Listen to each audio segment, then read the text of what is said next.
যদি ঘুম না আসে সেক্ষেত্রে করণীয় হচ্ছে যে ঘুমের আসলে কিছু নিয়ম কানুন আছে, ঠিক আছে? এখন আমরা এমন একটা জীবনযাত্রার মধ্যে পড়ে গিয়েছি যে দেখা যাচ্ছে যে আমাদের লাইফটা খুবই বিজি এবং আমরা হচ্ছে সারাক্ষণ ছুটছি। একটু যে অবসর, একটু যে শান্তি, সেই শান্তিটার জায়গা কিন্তু খুবই কমে গেছে একেবারেই। এবং ঘুমটা কিন্তু একটা মানুষের জন্য শান্তি, এবং ঘুমটা মানুষের জন্য একটা খুবই প্রয়োজনীয় জিনিস। কাজে ঘুমটা ভালো আসার জন্য কয়েকটা নিয়ম পালন করতে হবে। এখানে আমরা যেটা বলি যে একটা হচ্ছে ঘুমের পরিবেশ। আচ্ছা, যে আমি যখন ঘুমাবো, আমার যে টাইমে আমি ঘুমাই, ঘুমের পরিবেশটা সঠিক হতে হবে। আমি যেই ঘরে ঘুমাবো ওই ঘরটা শুধুমাত্র ঘুমানোর জন্যই হতে হবে। এখন দেখা গেল যে আমি আমার বেডরুমে একটা টিভি আছে, একটা ল্যাপটপ আছে, আমি টিভি দেখছি, আমি ল্যাপটপে কাজ করছি, আসলে আমার ঘুম হবে না। ঠিক আছে? আমি লাইট জ্বলছে ঘরে, অন্য লোকজন কথাবার্তা বলছে, ঘুম হবে না। আমি মোবাইলে স্ক্রল করছি, আমি সোশ্যাল মিডিয়াতে স্ক্রল করছি, ঘুম হবে না।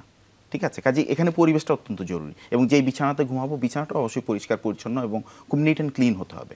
তারপর হচ্ছে আরেকটা জিনিস, যে কিছু জিনিস আমাদেরকে অ্যাভয়েড করতে হবে। যেমন ঘুমানোর আগে যদি আমি খুব হেভি মিল আমি নেই, খুব ভারী খাবার খাই, সেক্ষেত্রে কিন্তু ঘুম ভালো হবে না। তারপর ঘুমানোর আগে যদি কেউ, অনেকে দেখা যাচ্ছে হয়তো ঘুমানোর আগে কফি খাচ্ছে, এই ধরনের খেলে হবে না।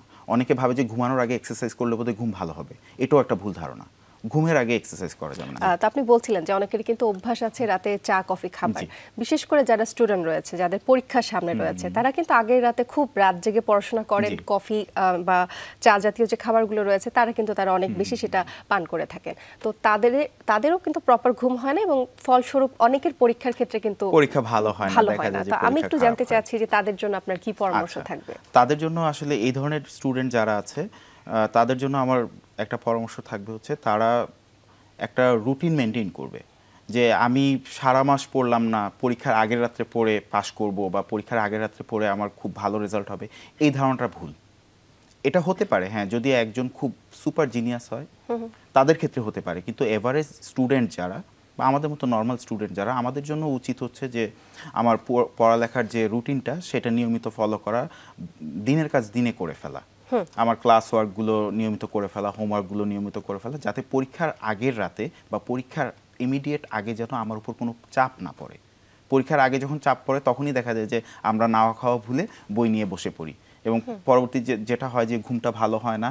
আলটিমেটলি হচ্ছে যে ব্রেনের যে নিউরনগুলো সেগুলো কিন্তু মানে খুবই উত্তপ্ত অবস্থায় থাকে। একই কথা বলবো আমরা, যে হচ্ছে তাদেরকেও একটা রুটিনের মধ্যে নিয়ে আসতে হবে, এবং সেই প্র্যাকটিসটা অবশ্যই পরীক্ষার আগের থেকেই করতে হবে।